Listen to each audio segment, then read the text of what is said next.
And this is Car Con Carne, still in quarantine. Quarantine Con Carne, sponsored by C&H Financial Services. As business owners are continuing to navigate through this new normal, C&H Financial Services is here to help. They offer a variety of products ranging from traditional merchant accounts to a zero-cost payment processing solution, which eliminates the expense associated with accepting Visa, MasterCard, Discover, and American Express as a form of customer payment. C&H Financial Services eTab solutions, easy to set up for your business for online ordering and curbside pickup. C&H also offers cost-effective commercial lending programs to help get your business the money it needs to make it through these unprecedented times. To learn more, contact C&H Financial Services at 855-600-2437 or go to chfs.us. Also, 72 hours from right now, as I'm doing the show live on Facebook on a Wednesday night, Pegboy celebrates their 30th anniversary with a drive-in show at SeatGeek Stadium in Bridgeview. 30 years of Pegboy. Local H, Jake Burns of Stiff Little Fingers and the Boll Weevils are also on the bill. Doors are at 5. Get your car on over there. Buy tickets at chicagodrivein.com. Drive-in show. My guest tonight, he is the man, the Seattle band Dead Bars. What can I say? They put big melodies into short, fast packages that make us want to drink beer, which that's all you want out of your punk bands. This is well-done blue-collar punk rock. And I think here in the Midwest, we're suckers for the kind of music you make, John. John Maiello, Dead Bars. Thanks for having me. So besides the West Coast being on fire, the pandemic and everything else, are you good? Yeah, I'm doing all right. Just dealing with this like everybody else. But I mean, honestly, a lot of people have it a lot worse. So it's all right. The recently released album, Live at White Eagle Hall. This is a recorded document of your band, Dead Bars, opening up for the Bouncing Souls, their 30th anniversary party. You drove from Seattle to the East Coast to do this. That's 3,000 miles to do this show. We did a thing called getting on a airplane. Oh, okay. I just assumed because you're punk rock and you're roll your sleeves up punk rock band. I just assumed you jumped in the van. We do get in the van from time to time, but this was an extenuating circumstance that called for a different mode of transport. One might say it's a dream gig that you played. Yeah, it was a great experience, and we were just super lucky to have the opportunity. They're one of my favorite bands, Bouncing Souls, and yeah, this live record kind of just was a happy kind of accident, really. I mean, we did not know we were being recorded, and that's, I mean, maybe we'll get into that later, but yeah. I think we should. Well, speaking of dream gig, I mean, you put it out there from the very beginning. I wasted all my life and I'll never think twice. My only goal is to play with the souls. And there you are. Yeah, I mean, that's definitely was a personal goal of mine. The song Dream Gig, I think, is a lot more broad. It applies to a lot of things that, when you're a kid, you have a dream, and that could be being in a band, but it's really about just like never giving up and kind of going for it and doing it the way that you want to do it. And in that same song, Dream Gig, I'm an aging rocker just trying to make it in this world. I mean, they're going to have to pry a guitar, drumsticks, microphone out of your cold, dead hands when it's all said and done. You're going to do this till you drop. Personally, I think so. I mean, that is, I don't see it any other way, really. I never really thought, you don't think, I mean, I never thought about doing this for years and years, but I mean, when it's part of you, this is who I am as a person. I need to be at least writing and recording, and I love performing too. Obviously we can't do that right now, but I mean, it's something that's a part of you. It's part of me. So let's go back to Live at White Eagle Hall. You didn't know you were being recorded. That said, once you knew you were being recorded, you decided no edits. You're just going to put it out there. That's pretty fearless. Yeah, like the way that it went down was, we flew out there and we did we borrowed all of the gear, right? So like we didn't have any of our own stuff. And I guess the Souls had it arranged for them to be recorded. I actually saw they released that show. And so, yeah, I mean, that was before we even put out our second album, Regulars. So we played a lot of songs off of Dream Gig.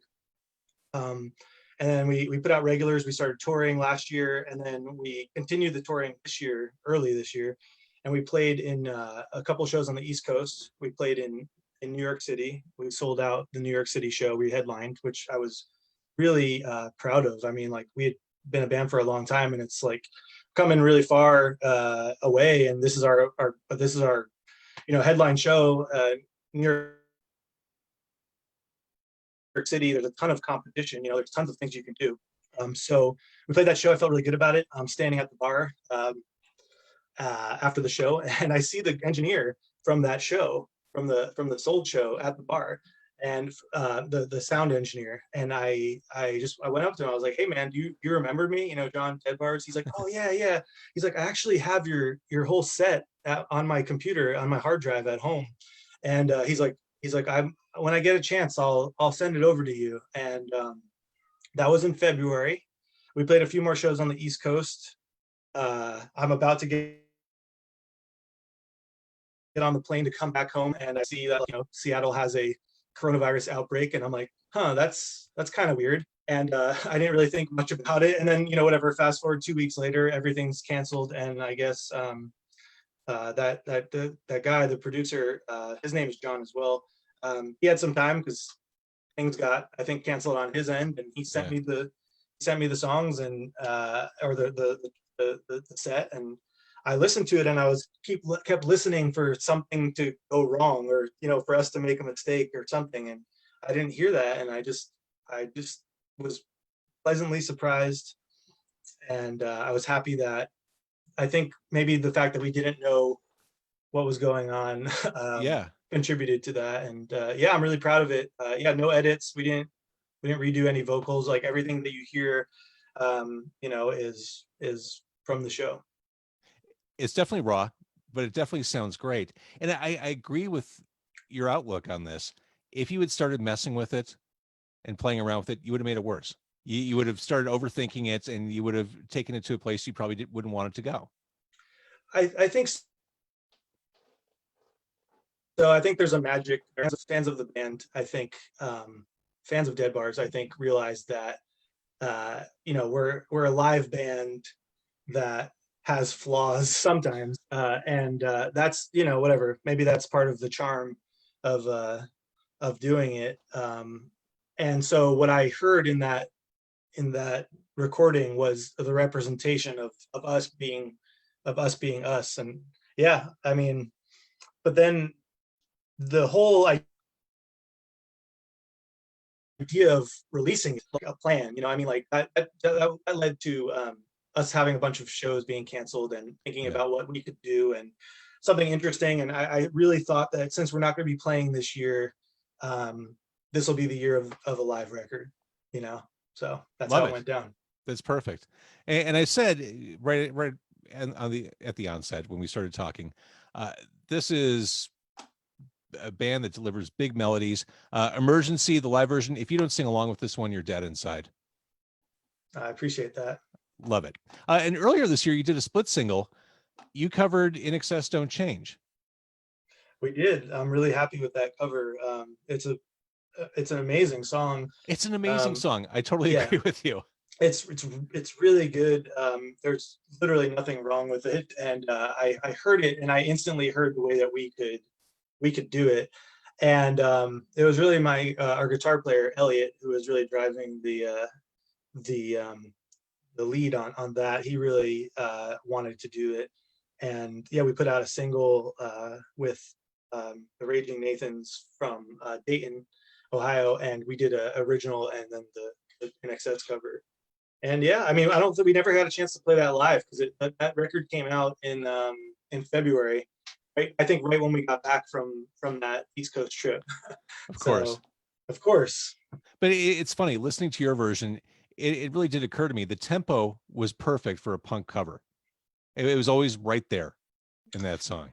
It sounds like a punk song. Yes. It really does. I mean, it like everything about that song, like the good way that the guitars interact there's a lot of like octaves and stuff like that, which I think is pretty kind of characteristic of a punk rock sound. And obviously it sounds 80s too, with some of the drum sounds. But yeah, I mean, we didn't really change much. We didn't. I think we took out. I think we took out the last verse because we didn't want to repeat another verse or something. But we just played it kind of how we learned it. It's a really fun song. It's a really good song. So you are a Seattle band, and with some bands, I feel like their geography, their home base is kind of incidental. Other bands, I think, tend to pull some mojo from their home cities. I feel like Seattle is part of who this band is. Yeah, it definitely is. I mean, I'm not a Seattle native. I wasn't born and raised here, but I've lived here for the last 10 years. Right? And You're Boston, Jersey originally. Jersey. Okay. Yeah, but I mean, I moved here when I was pretty young, like I was 22, and I mean, I was absorbing everything right from the get-go about the scene here, and this band definitely could not have existed in a different place. I mean, maybe it would have, but it would have sounded completely different.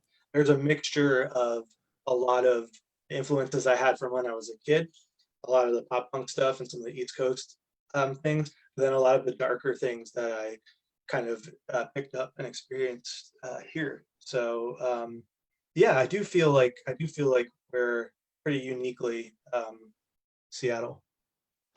So again, the live album, it's out now. It's live at White Eagle Hall. You can stream it. You can buy a hard copy, which is really, if you're a music fan, that's the way to go about this. And it's just, it is a live testament of a band firing on all cylinders. I love it. And in this time, in this day and age, when we're missing live music so much, hell yes, it's the right album. Yeah, I think that when it became apparent that kind of like live shows weren't going to be the same for a while, um the idea that I had was just basically, and I said it whatever in when we released the record, it's just like, we're going to bring the live show to your turntable. When this whole thing went down um early on, and there was the actual, like, quarantine where people weren't supposed to go out, I did think that the live streams were pretty cool. I did a couple Yeah. of them with an acoustic guitar, and I thought that was, people could look forward to that, and it was something fun and new.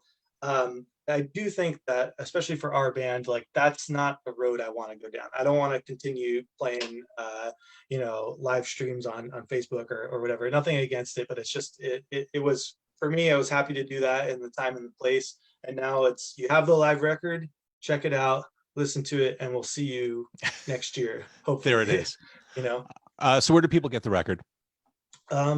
So you can get it right now just on our website, deadbars.com. We only pressed 500.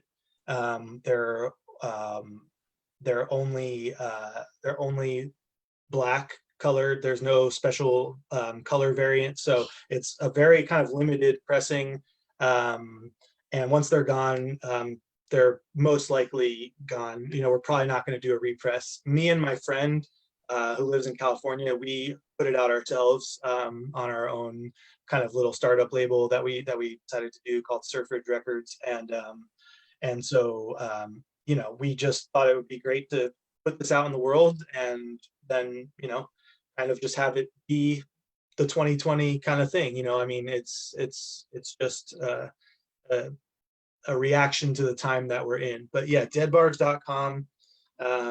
We're doing all the mail order ourselves, so give us a couple weeks to get it out to you. But yeah, it's been really, it's been pretty well received. I was really happy with the pre-order, and then since it's been out, a lot of people have been reaching out, and really happy with it. So I love yeah, it. thanks. All right, deadbars.com is where we go to see you. Thank you so much for doing this, John. Yeah, thank you.